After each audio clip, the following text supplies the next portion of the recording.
When I said what the topic was going to be for this video on a Twitch stream, somebody joked, you're going to have an AI write the script for this? Part of me was tempted, but no. Not even as a joke.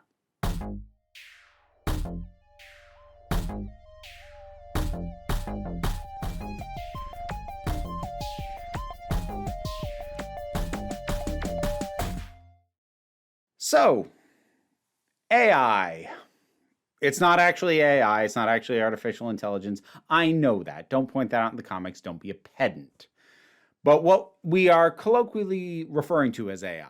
There's generative AI, which has been in the headlines a lot with things like the AI creations of Taylor Swift that made a very nasty splash on Twitter. If you don't know what I'm talking about, do not look it up. The concerns of AI in writers' rooms. That was a big part of the writers' strike. We're now going to be dealing with voice actors potentially having their voices replicated and recreated by AI, et cetera, et cetera. Largely, we're talking about either large language models or increasingly complicated and advanced algorithms. But AI is the buzzword, so that's what everybody uses, and I'm going to too, because it's a handy shorthand in all this. I've talked about AI before, not so much in specific as a main topic, but it's certainly come up in plenty of things. Again, largely in the entertainment industry when I was talking about the strikes and things like that.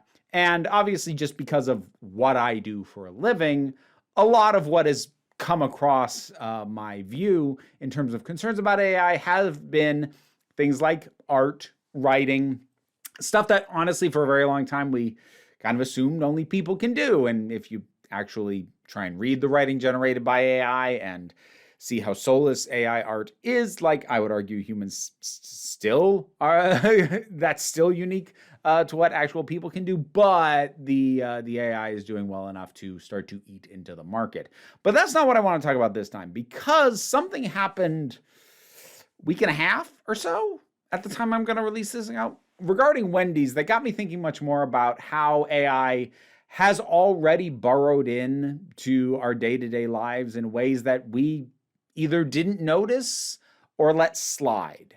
And I think the Wendy's thing should serve as a wake-up call for honestly the true hazards of AI for all of us. Because ultimately, at the end of the day, while there are the AI bros, they were the crypto bros, they've moved on to other stuff, who are making absolutely garbage arguments about the democratization of art as if prompting an algorithm to create a certain piece of art for them somehow makes them artists. Like, that's all disingenuous and bad faith nonsense. But if we take them out of the equation, like the fact that art might be created by AI, I've said before, a lot of the decisions being made by executives already resemble the kinds of decisions that AI would make. Would your average person notice that much of a difference in terms of the impact on their entertainment? Maybe eventually, but like in a way that makes them concerned about it? Probably not. But then there's stuff like the Wendy's thing. If you missed this, Wendy's announced a plan to use AI to create dynamic pricing. Now, if you're familiar with video games, and in particular the mobile market, they engage with this. Dynamic pricing is algorithm-controlled variable pricing, basically taking a whole bunch of calculations based off the behaviors of both you as a specific person, but also people in your demographics and people like you to try and figure out how do we price this at exactly the right point so that you buy it. Because ideally, you want people to spend a lot of money, but you can't just jack the price up because then a whole bunch of people won't buy it. But trying to figure out and calculate, well, what people would buy it if we chopped it by 30%, but we don't announce that to everybody because we still want people to pay the full 100% who are willing to pay that. But if we chop it a little for these people, they'll buy it too. Trying to figure that out, in real time. A person can't do that. An AI can. Dynamic pricing for in-app purchases for things like freemium video games. If you're not familiar with that term, it's free to download, but there's premium currency involved. To boost revenue, you need deep insights into your players and the ability to customize prices for each. What if you could deliver the right price at the right time for the right buyer? Yeah, that stuff's been around for a while, and now it's starting to bleed out into more tangible products like Wendy's. Now, Wendy's has tried to backpedal and play damage control on this, which, first of all, good. Good. It makes me have a little bit more faith that people aren't just going to roll over for all this stuff when there is enough pushback that these people have to roll back. Unfortunately, I also know from experience that they'll come back later. Their determination is not going to be, oh, we can't get away with that. It's going to be, we can't get away with that yet. Most stuff that used to get pushed back comes back around. And maybe it's introduced a little more quietly to try and get a foot in the door. Maybe they realize they just overstepped. This will come back anyway, but I always appreciate seeing the pushback. Now, Wendy's main avenue of trying to smooth all this over was to put a big emphasis on the fact that, like, oh, well, we didn't say we were going to do surge pricing. If you're familiar with Uber, the idea that the cost of the service and or product, in the case of Wendy's, goes up during the busiest times. The demand is higher, so the price is higher, which is price gouging. I mean, that's what it is. The fact that Uber is allowed to do that, I honestly think is something that should be investigated and most likely stopped. You are price gouging. That is what you are doing.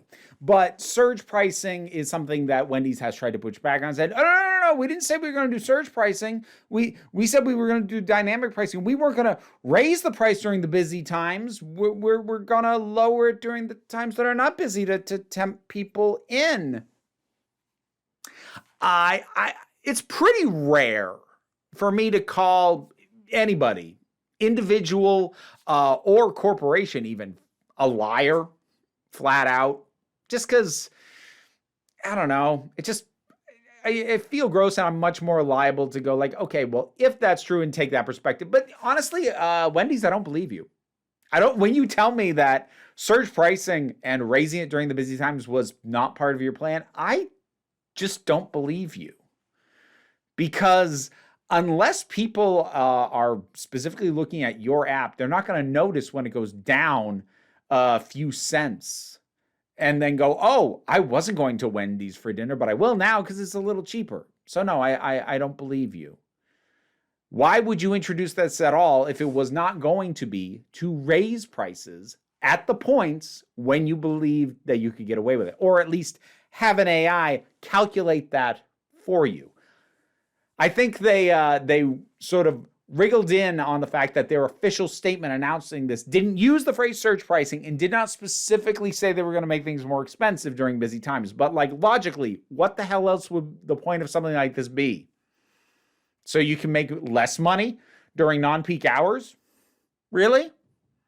So, and I don't want to knock the entire idea of variable pricing. There are situations in which that makes sense. I know in some parts of the world, there are places where you get a discount on your electric bill if you, say, run your appliances during non-peak hours, usually late at night. So like you run your dishwasher or your washer and dryer late at night where there is when there is less stress on the system. And like, that's something that makes sense to me, is like you're actually assisting the entire thing by relieving stress from the power system. Like that makes sense to me. But like this we're going to provide you the exact same thing and it's all just money for us, but we're going to charge you more if you come at this point and less if you come at this point. No, that is just you assigning an algorithm to figure out how to get more money from us. And I'm not going to stick on Wendy's for too long because this is just an example of an overreach for stuff that we see all the time. I don't know how long ago it happened. It was some years ago now. I remember when Amazon's recommendations went to absolute hell. Because I used to, like 20 years ago, no, a little less than that, 15. Let's go 15 years ago. I used to actually have fun and would pass the time browsing my Amazon recommendations. And the way that they were made back then was okay, you have bought this thing, and here are some things other people who bought that tend to buy. So we'll make these specific recommendations. And I would browse through and I would see things I hadn't heard of, get recommendations like, oh, that does sound like something I'd like. You know what Amazon recommendations now are? Things I already bought, literally the same thing in a different color, literally the same thing by a different manufacturer. There's no actual offering of, oh, hey, this is like what you bought, but here's something a little different. Expand your horizon. They haven't been that in like a decade because it shifted. And I'm sure that you've heard, issues of data mining and harvesting, and like you just browse the internet and, oh, well, you get served these ads that seem very personal to you and based off your browsing activity. And yeah, data mining is a part of that, but so is AI.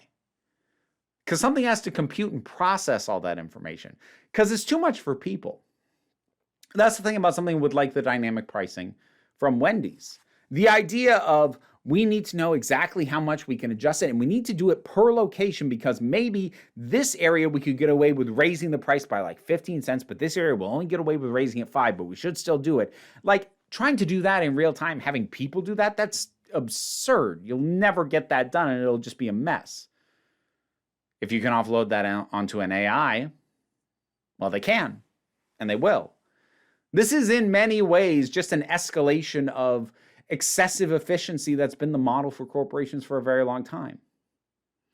I'm going to share a story from, it wasn't my first job, but one of my first jobs. I worked at Barnes & Noble. I was in college, and I was stocking the shelves. I was working part-time, came in early in the morning and wheeled around the cart with books, put the books on the shelves before they opened up. That was what I was doing. We had, at one point, I don't know if he was regional or like national, but like some big management type guy, show up and like be looking at the store and everything.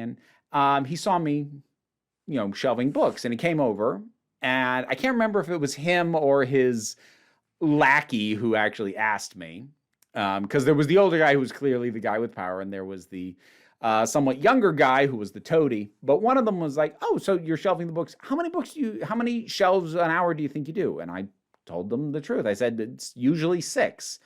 If I'm really lucky, it's 7. And the management guy kind of tilted his head and was like, really? Because it should be 9. Now, because I was like 20 years old and stupid, I kind of boggled at him and went, you can't do 9, which was true. You can't.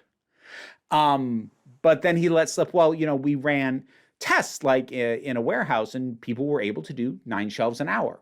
First of all, he didn't say that was the average, so I will bet you that was the high end. And I didn't realize this at the time. I had to think about it later. Oh, what you mean is you had a bunch of people with these carts of books and you gave them ideal conditions. You wheeled these things out and all the books were already in perfect alphabetical order on the cart. They were in an order where you could go from one section to the next, to the next, to the next, and you weren't going to be wheeling across the other side of the store for what's on part of the cart. There was already ample room on the shelves. You didn't have to rearrange anything. You didn't have to move things. You didn't have to make room. You didn't have to fix something that was in the wrong place that you noticed. In perfect ideal conditions, yeah, I could probably do 9 shelves an hour. But that's not the reality we live in. But they found the circumstance under which they could do that, so that was what I was expected to do. What AI is now doing is a natural extrapolation of this mentality. Find out the high efficiency and do that. Force it. What can we get away with cutting? What can we get away with charging? What data can we feed into an AI to ensure maximum return for us at the executive level and for our shareholders? Because those are the only ones that matter. Employees don't, customers sure as hell don't. Because this is just embedded in so many things now. It's why so many things are short-staffed. It's why so many stores you go to, there's like one person working the counter, one person in the shelves, and that's it. because they have an algorithm, an AI, that says you could run it with this few people. 2 years ago, I had a flight out to Gallifrey 1, and I was supposed to fly out very early that morning. My flight was delayed by 6 hours because the crew that was supposed to pilot my plane was too tired to safely fly. There was no second crew. They ran this crew so ragged to the point that they were basically falling asleep on their feet, and it was not safe for them to fly. And the reason that that kind of tight skeleton crew is run, that you have that few people, the reason that you have fewer people servicing larger areas, managing more stuff, is because an AI says, well, that's possible. Is it healthy? Is it good for the people who actually have to do the work? Is it good for the customers? No! No. It's good for the shareholders. It's good for the executives. AI, at this point, its primary function, as much as the big splashy headlines are AI art and AI generated video and frickin' Microsoft Copilot, whatever the fuck that is, won't stop bombarding me with ads when I browse this goddamn site. As much as that is what is grabbing the headlines, AI ultimately right now, its main use is to figure out the most efficient ways to nickel and dime us for every last penny. They want to know what is the most they can get away with charging us that we will pay. And not like collectively. Not everyone will get the same price. Because the point at which I bow out on a product and go, I'm not paying that, may not be what your threshold is. If yours is a little higher, they'll charge you a little more. And they have an AI that'll figure it out. Not because these things are magic or psychic, but just because if you have enough data, if you've scraped enough data, bought enough off of data brokers, or, just stolen enough stuff, which is how most generative AI works. They steal. They do not have permission to train these things on the data that they train them on. But you get enough data, yeah, it'll be accurate enough for enough people. And I want people to realize the granular level down to just trying to do your shopping and eat lunch is becoming infested with algorithms and AI designed and implemented for no purpose other than to figure out how to get more of your money or more of your time. Because you're not a customer. You're not a client. You're not even a consumer. You're an ATM. How much can we withdraw from this before it's out of money? As far as any of these people are concerned, you are at most a data point. Because that's how AI and algorithms treat us. And that is how executives and corporations treat us, because it makes them richer. AI needs to be stopped. The proliferation of it needs to be slowed down, and there need to be massive guardrails put in place at every level, in every industry. Because there is, at this point, no harmless use of AI. Its use, its intent, its design is to cut out people from being able to work and to figure out how to milk more out of them. There is very, very little altruistic or even net positive use of AI at this point. That's not to say that AI could not be used in useful, helpful ways for the betterment of humanity. It could, but it's not. That's not the money driving the development, because money pulls towards money.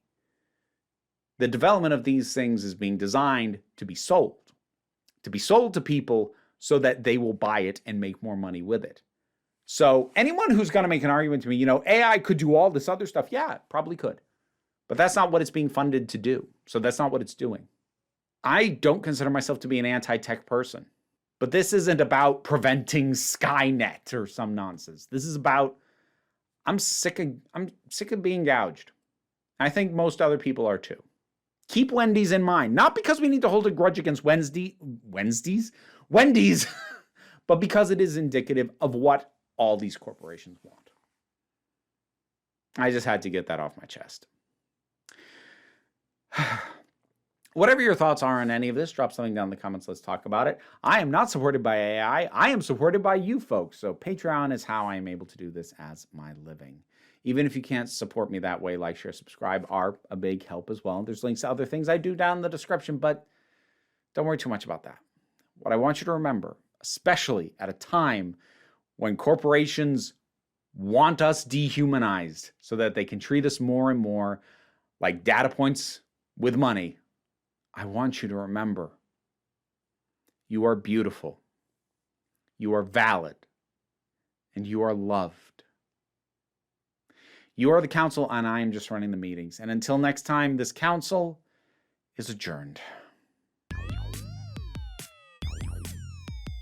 Time for me to thank my high supporting patrons: Robin Moore, Zubin Mutfullah, Goddess Elida, Oliver B, Turok, The Thing That Goes Doink in the Anime, Ruth, Solitary Pictures, Ulrich Bogdan, Loki Eris, that was a new one, that's why I paused, Melinda Walters, Jen, Auntie Kate 808, Becky Sparks, Fernabi Likes the Poodle, Robin Powell, Twisted Wishes, Tracy Scrabbit, Angry Casperl, Dave Hall, Quite Bearish, Rosalind Bennett, Pau Barabajoggle, and Mara G. If you want to support me as well and help keep these little buggers fed, check out my Patreon. Thanks so much.